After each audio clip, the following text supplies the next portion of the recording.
तर जय शिवराय मित्रांनो, मी तुमचा लाडका विशाल. तर माझा असं नाही, आज जंगलात कुठं आलं बरं का. जंगलात याचं कारण काय नव्हतं, यायला मांजर कसं काय पळाली गाडीतून. म्हणलं मांजर पळाली, चला भाऊ आता मित्राच्या घरा का आलो होतो म्हणलं, जंगलाने त्याचं घरी आता म्हणलं जंगलात ते फिरायला लागेल बरं का. मग डायरेक्ट त्याच्या घरी आलो, पण नंतर ते म्हणला काय ना ते गावाला गेलेला होता. म्हणलं चला मग आता काय ते म्हणला मा मित्र आलेला असं एका बारीला तर त्याच्या घरी जाऊन येऊ.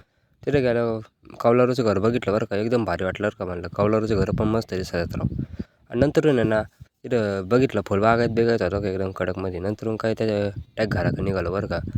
मग म्हणलं चल भाऊ आता गावाकडे जाऊ, आणि डायरेक्ट काय गावाकडे निघालो बरं का आम्ही.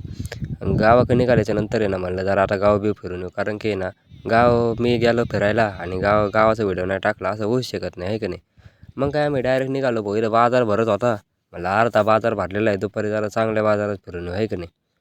पण नंतर काय टाईमच नाही भेटला म्हणून नंतरचा व्हिडिओ पण नाही टाकला बरं का. पण ना आम्ही म्हणलं चला आता जे जाऊ द्या, पहिल्यांदा गाव फिरून घेऊ, आहे की नाही.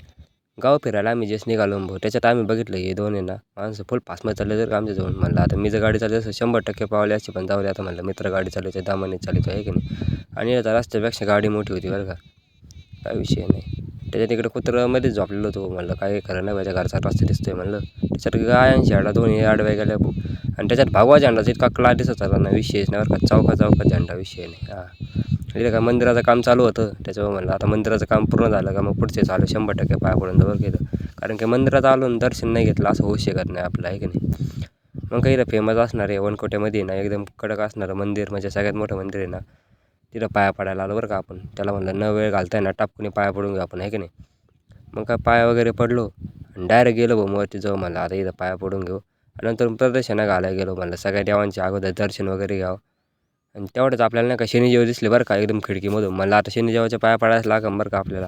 मग काय भाऊ न टाईम घालताय ना आपण टपकन इथून ना पाय वगैरे पडलो आणि डायरेक्ट बाहेर निघालो बरं का. बाहेर निघाल्याच्या नंतर त्याला म्हणलं आता आहे ना टपकन शनिदेवाच्या पाया पडायला चल. हां, शनिदेवची कृपा म्हणजे एक नंबर काम होतं बरं का. नंतर आपण मारुतीच्या मंदिरात आलो बरं का. कारण की कुठं पण असू दे आपण मारुतीच्या पाया पडल्याशिवाय 100% जातच नाही. आणि त्याच्यानंतर पाया पडायला आलो. म्हणलं चला आता दुसरे पण देवाचे दर्शन घ्यावं, इथे शेजारी देव वगैरे होते. मग का प्रदक्षिणा वगैरे घातल्या आणि डायरेक्ट आहे ना दुकानात आलो बरं का. दुकानात याचं कारण काय नव्हतं, याला आहे ना आज आहे ना गहू करायचा होता, त्याच्यामुळे आणला काय ना मला आहे ना गोण्या घ्यायच्यात. त्याला म्हणलं घे भाऊ. डायरेक्ट भाऊ आहे ना स्टोर रूममध्ये घासला आणि डायरेक्ट गोण्या घेतल्या बरं का दुकानात जाऊन. जसा पार्टीवरती ना स्पीड ब्रेकर अर्धा होता आणि तसंच खाली पण अर्धा स्पीड ब्रेकर होतं बरं का. आणि नंतर तुम्ही म्हणत असताना काय नाही ह्यो अचानक आहे ना अंधार कसा काय झाला. काहीच विषय नव्हता, काय ना मी नगरला निघालो होतो. याच्या अगोदरची पाठ आहे ना तुम्हाला जर बघायची असते ना 2 दिवस काय केलं, तर नक्कीच मला फॉलो करून ठेवा, कारण की ते बी पाडणार आहेत. तर भेटू नंतरच्या व्हिडिओमध्ये. जय शिवराय मित्रांनो.